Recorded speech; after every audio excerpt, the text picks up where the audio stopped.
I own. Oh, come on, girl. I can't tell whether you're going to be grumpy or not. This is a cool clutch. This is one of our famous snakes. We gave it a year off from laying. And last time this snake made some viral videos. Not because it's so beautiful. Actually, her babies made us viral videos too.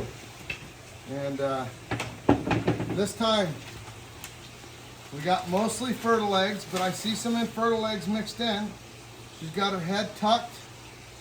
Looks like we can get a full box of beautiful eggs out of her.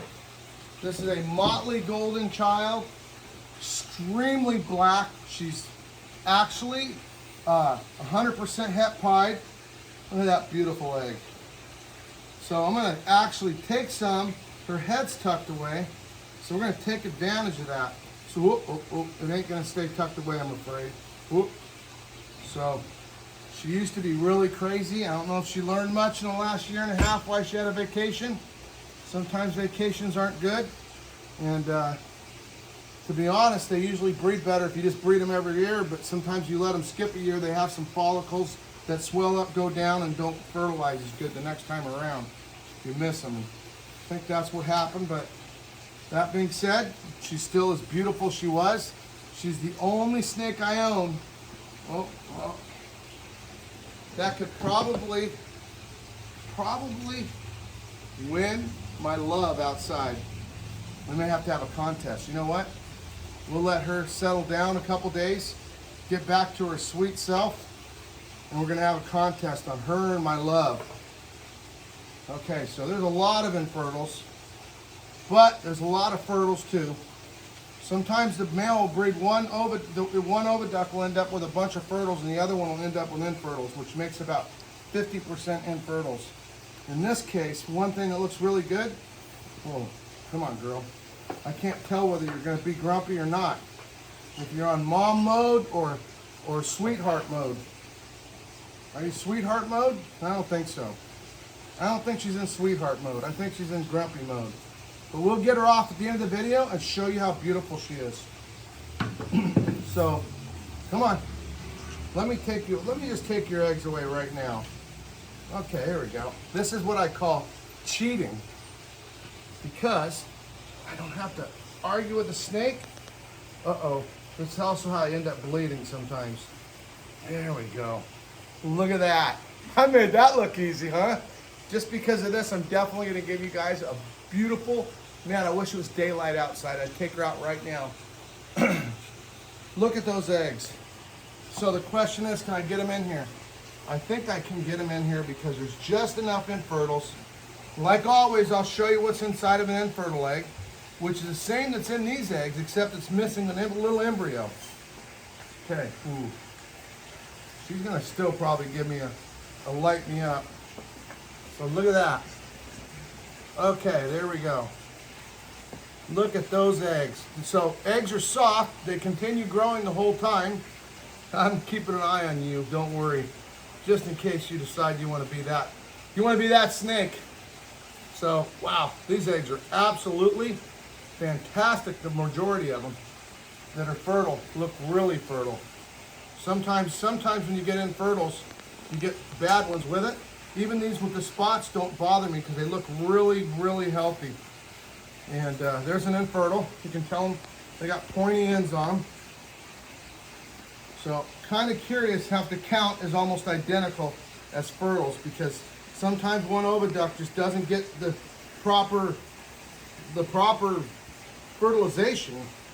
And so it ends up almost perfectly because they have two lines of eggs on each side.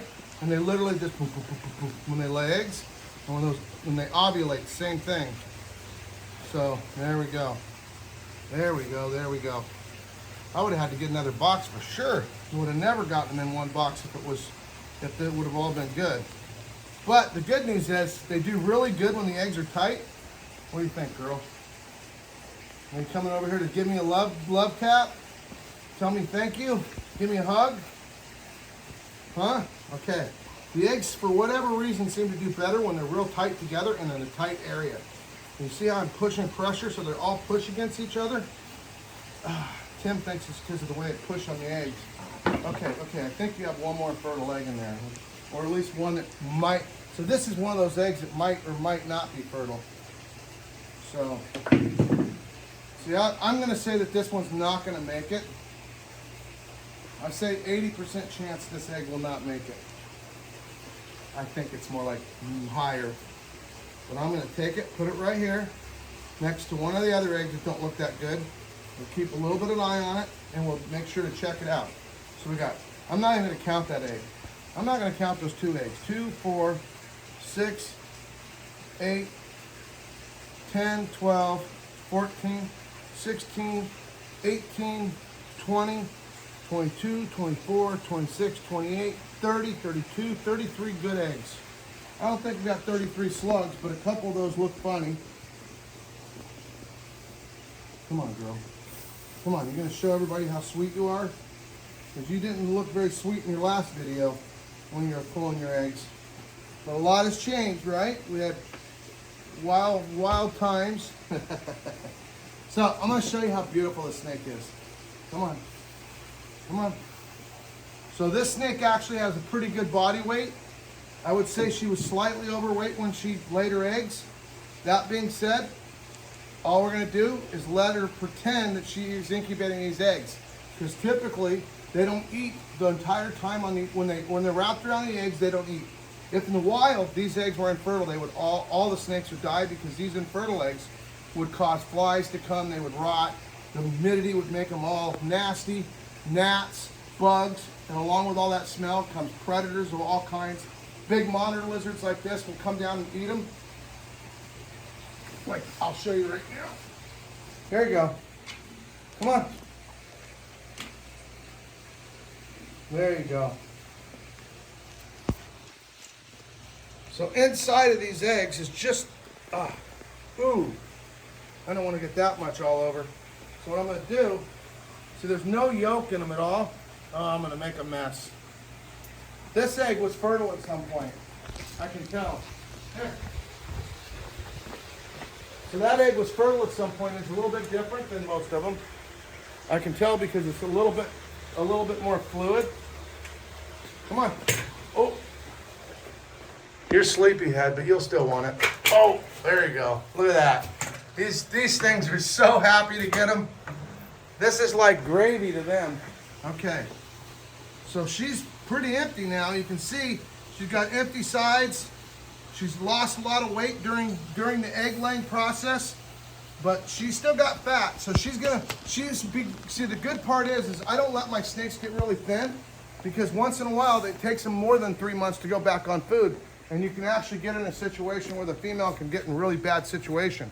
So what we do is we make sure they end their laying with some fat so that when they have that 3-month period, they can restart and do it. That being said, most of our snakes are willing to go back on food right away after we take the eggs away. They usually go back to being normal, tame selves, sometimes in 5 minutes. Let's see if this is a 5-minute one. I've been really careful to touch her because I can tell that she's like borderline gonna be crazy, and I don't want to get bit by her because she's still a really big snake. Come on, girl. Come on. Let's go show everybody how big you are. Oh!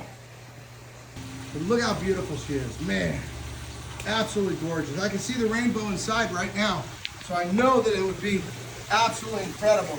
Look at this. Look at that. Look at the color. You can see just so much beauty. You can see the rainbow right here. Boom.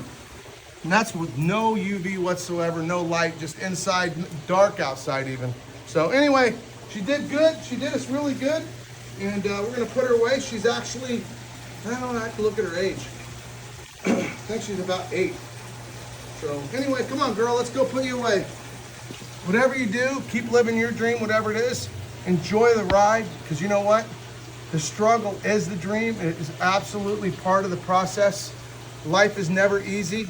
You got to keep working and working at it and working at it, and all of a sudden you'll end up getting to do something you never dreamed you could do, and that's where they come up with the term, living the dream. Of course, the term's been used a million ways. That's my version of it, is living your life, being able to do something you never dreamt you could do. Like having lizards crawl out of your cages right in the middle of everything.